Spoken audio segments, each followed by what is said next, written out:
پہلا انٹرویو تھا Usama bin Laden کا جو میں نے 1997 میں کیا وہ ایک فلاپ انٹرویو تھا.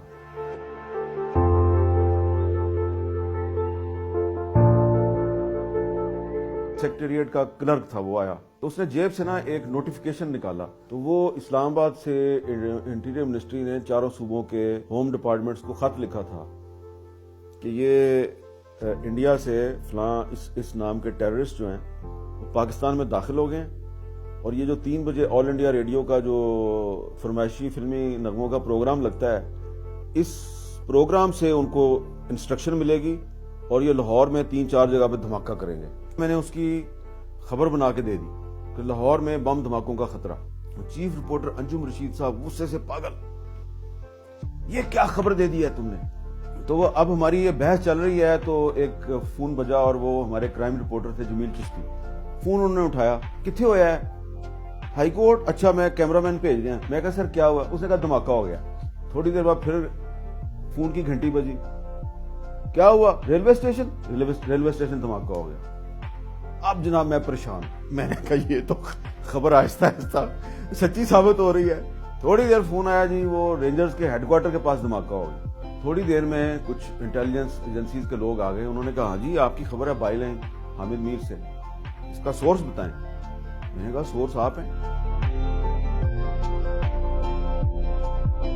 جو پہلا انٹرویو تھا اسامہ بن لادن کا جو میں نے 1997 میں کیا وہ ایک فلاپ انٹرویو تھا. تو پہلی دفعہ میں اس تک ایسے پہنچا کہ بے نظیر بھٹو نے نصیر اللہ بابر سے کہا اس کی میٹنگ کرواؤ طالبان سے. میری ملا عمر سے میٹنگ ہوئی, اور ملا عمر جو ہے وہ مجھے کہہ رہا ہے کہ یہ تم مجھے ایران اپنا امریکہ کا ایجنٹ سمجھتے ہو؟ میں کہا ہاں. تو کہتے ہیں اچھا اگر میں امریکہ کے ایک دشمن سے تمہاری ملاقات کروا دوں تو پھر تم یہ لکھو گے کہ میں امریکہ کا ایجنٹ نہیں ہوں. میں نے کہا کون دشمن ہے؟ اس نے کہا اسامہ بن لادن. دوسرا انٹرویو 1998 میں کیا جو روزنامہ اصاف میں شائع ہوا, اور تیسرا انٹرویو تھا جو وہ 9/11 کے بعد کیا. خواجہ طارق رحیم صاحب, ایک دن ان کی پریس کانفرنس تھی, میں ان کی پریس کانفرنس میں گیا. ان کی گفتگو سے مجھے اندازہ ہوا کہ یہ کچھ شیکی ہیں. اب میرے مولانا کوثر نیازی صاحب سے تعلقات تھے. میں نے ان سے پوچھا, انہوں نے کہا برخوردار بے نظیر بھٹو کی برطرفی کے لیے جو غلام اسحاق خان نے تقریر تیار کی ہے وہ آپ کے اس انکل نے ہی لکھی ہے. میں نے کہا اب تو میرا ٹرپل چیک ہو گیا, طارق رحیم, اجاز الحق اور آپ. تو اس نے کہا جب تم خبر دو گے تو تم پکڑے جاؤ گے, نام آگے لینا تو طارق رحیم کا. جیسی میں نے خبر دی تو آدھے پونے گھنٹے کے بعد نیچے کو لوگ آ گئے دفتر میں, انہوں نے مجھے نیچے بلایا, وہ گاڑی میں ڈالا اور لے گئے. تو ایک دفتر میں لے گئے. اب جب وہ مجھے پھینٹی لگا رہے تھے تو مجھے وہ کوثر نیازی صاحب کی بات یاد آ رہی تھی کہ تمہیں اٹھا لیا جائے گا. تو میں نے کہا چلو یہ برداشت کر لیتے ہیں. جب انہوں نے پوچھنا شروع کیا سورس بتاؤ, خبر کا سورس بتاؤ, تو میں جناب وہاں پر ڈٹ گیا کہ نہیں میں سورس نہیں بتاؤں گا, اور رپورٹر سے آپ سورس نہیں پوچھ سکتے. پھر اس نے کہا اس کے کپڑے اتارو. اب مجھے سمجھ آ گئی کہ یہ فوجی ہیں. تو جب انہوں نے کپڑے اتارنے شروع کیے, صرف جب میرا انڈر ویئر رہ گیا, میں نے کہا اچھا یار میں آپ کو نام بتا دیتا ہوں. میں نے کہا مجھے خبر طارق رحیم صاحب نے دی. تو وہ بندہ فوراً بھاگ کے گیا, تھوڑی دیر بعد واپس آیا, سر نے کہا اس کو چھوڑ دو. مجھے چھوڑ دیا. کچھ دنوں کے بعد پھر میں طارق رحیم کے پاس گیا. میں نے کہا خواجہ صاحب مجھے ایک بات بتائیں, یہ آپ کا نام لے کے مجھے چھوڑ دیا انہوں نے, تو چکر کیا ہے؟ تو انہوں نے اس زمانے کی جو ڈی جی IAS ان کا نام لیا. او میرا یار ہے نا.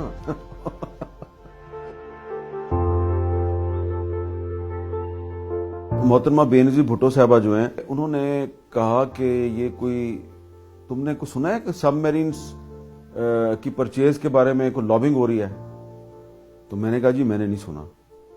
تو ایک دن محترمہ بے نظیر بھٹو کے قریبی ساتھی تھے, انہوں نے مجھے سب میرین پرچیز کے بارے میں بریف کیا کہ ہمیں سب میرینز کی ضرورت ہے, چائنا کی سب میرین سوٹ کرتی ہے, لیکن کچھ لوگ جو ہیں وہ فرینچ سب میرین کے لیے لابنگ کر رہے ہیں, اور وہ مہنگی بھی ہے اور اتنی اچھی بھی نہیں ہے, اور نیوی جو ہے فرینچ آبدوز لینا چاہتی ہے. دراصل زرداری صاحب براہ راست نہیں ہیں, لیکن ان کے کچھ دوست ہیں, وہ عامر لودھی ہیں اور جاوید پاشا ہیں. تو میں نے پھر اس پر ایک پوری جو تھی وہ کہانی جو تھی اس کو سمویا ایک آرٹیکل میں, وہ چھپ گیا.